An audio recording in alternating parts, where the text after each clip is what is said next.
یہ ایک دلچسپ اور سبق آموز کہانی ہے جو ایک ایسے محلے کے گرد گھومتی ہے جہاں ایک چالاک بڑھیا اپنی ہوشیاری سے سب کو ناکوں چنے چبوا دیتی ہے، لیکن آخر میں اسے اپنی ہی چالاکی کا انجام بھگتنا پڑتا ہے۔ ایک گنجان آباد محلے او گلشن سکون میں ایک بڑھیا رہتی تھی جسے سب خالہ چھٹی کہتے تھے۔ نام تو ان کا کچھ اور تھا، لیکن ان کی عادت تھی کہ وہ ہفتے کے 6 دن محلے بھر کی چغلیاں جمع کرتیں اور 7ویں دن یعنی اتوار کو کسی نہ کسی کے گھر کا سکون غارت کر دیتی۔ گویا وہ محلے کا چھٹا کلمہ پڑھانے نکلتی تھیں۔ خالہ چھٹی بظاہر بہت نیک اور ہمدرد بنتی تھیں۔ سفید ململ کا دوپٹہ اوڑے تسبیح ہاتھ میں لیے وہ ہر گھر کے دروازے پر دستک دیتی، مگر ان کی عقابی نظریں گھر کی خوشیوں سے زیادہ گھر کے کمزور پہلوؤں کی تلاش میں رہ۔ محلے میں 2 پڑوسی تھے، اسلم صاحب اور رحیم صاحب۔ دونوں کا کاروبار ساتھ تھا اور ان کے خاندانوں میں گہری دوستی تھی۔ خالہ چھٹی کو یہ ہنستا بستا بھائی چارہ ایک آنکھ نہ بھاتا تھا۔ ایک دوپہر وہ رحیم صاحب کی اہلیہ کے پاس پہنچی اور آہ بھر کر بولیں، ارے بی بی، تمہاری سادگی پہ قربان جاؤں۔ تم یہاں دال روٹی پکا رہی ہو اور وہاں اسلم کی بیوی نے کل ہی نیا سونے کا سیٹ بنوایا ہے۔ سنا ہے تمہارے میاں کے کاروبار کا سارا منافع اسلم دبائے بیٹھا ہے۔ رحیم صاحب کی اہلیہ پہلے تو نہ مانے، لیکن خالہ نے اتنی صفائی سے جھوٹی تفصیلات بتائیں کہ شک کا بیج بو دیا گیا۔ اگلے ہی دن خالہ اسلم صاحب کے گھر پہنچ گئیں اور وہاں یہ شوشہ چھوڑ دیا کہ اے رحیم تو تمہارے خلاف کورٹ جانے کی تیاری کر رہا ہے۔ کچھ ہی دنوں میں سالوں پرانی دوستی دشمنی میں بدل گئی۔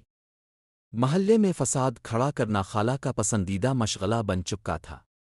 وہ کبھی کسی کی بہو کو ساس کے خلاف بھڑکاتیں تو کبھی کسی کے جوان بیٹے کی جھوٹی شکایتیں باپ تک پہنچاتی۔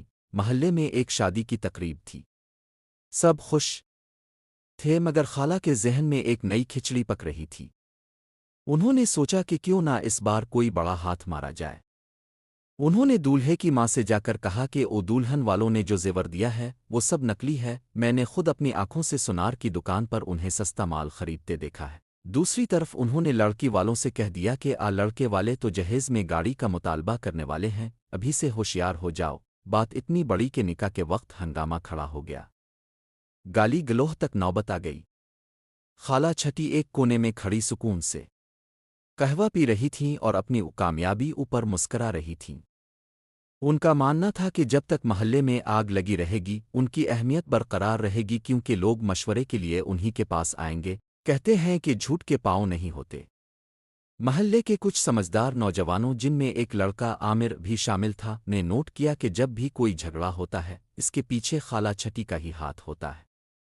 عامر نے ایک منصوبہ بنایا۔ اس نے محلے کے سب بڑے بزرگوں اور ان خاندانوں کو اکٹھا کیا جن کے درمیان خالہ نے غلط فہمیاں۔ محض ایک بوڑھی عورت کی زبان کا کرشمہ تھی۔ شادی والے گھرانے کو بھی اپنی غلطی کا احساس ہوا۔ ایک شام خالہ چھٹی حسب معمول ایک نیا شوشہ لے کر چودھری صاحب کے گھر پہنچی۔ وہ ابھی اپنی بات شروع ہی کرنے والی تھیں کہ پورے محلے کے مرد و خواتین وہاں جمع ہو گئے۔ عامر نے آگے بڑھ کر کہا، خالہ، سنا ہے اب کے گھر میں چور گھس آئے ہیں اور اب کا سارا قیمتی سامان لے گئے۔ خالہ بوکھلا کر بولے، کیا؟ نہیں تو میں تو ابھی گھر سے آ رہی ہوں۔ عامر مسکرایا اور بولا، بس یہی بات ہے خالہ۔ جیسے یہ خبر جھوٹی ہے ویسے ہی اب کی پھیلی ہوئی ہر خبر جھوٹی ہوتی ہے۔ ہم نے آج اب کا سارا کچا چھٹا کھول دیا ہے۔ خالہ نے پہلے تو شور مچایا، پھر رونے لگے، لیکن اس بار ان کے مگرمچھ کے آنسو کام نہ آئے۔ محلے کے سب لوگوں نے متفقہ طور پر فیصلہ کیا کہ آج کے بعد کوئی بھی خالہ چھٹی کو اپنے گھر میں داخل نہیں ہونے دے گا اور نہ ہی ان کی کسی بات پر یقین کرے گا۔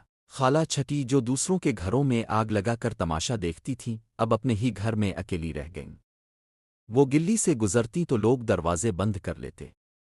ان کی چالاکی نے انہیں ذلیل و خوار کر دیا تھا۔ وہ تنہائی اور پچھتاوے کی تصویر بن کر رہ گئیں۔ اس کہانی سے ہمیں 2 اہم سبق ملتے ہیں۔ چغل خوری کا انجام، دوسروں کی زندگیوں میں فساد پیدا کرنے والا شخص آخرکار خود اکیلا رہ جاتا ہے اور معاشرے میں اپنی عزت کھو دیتا ہے۔ تحقیق کی اہمیت، قرآن پاک کا بھی حکم ہے کہ جب کوئی فاسق تمہارے پاس خبر لائے تو پہلے اس کی تحقیق کر لیا کرو۔ اگر محلے والے خالہ کی باتوں پر آنکھیں بند کر کے یقین نہ کرتے تو بہت سے گھر اجڑنے سے بچ جاتے۔ سچی ہوشیاری دوسروں کو جوڑنے میں ہے، توڑنے میں نہیں۔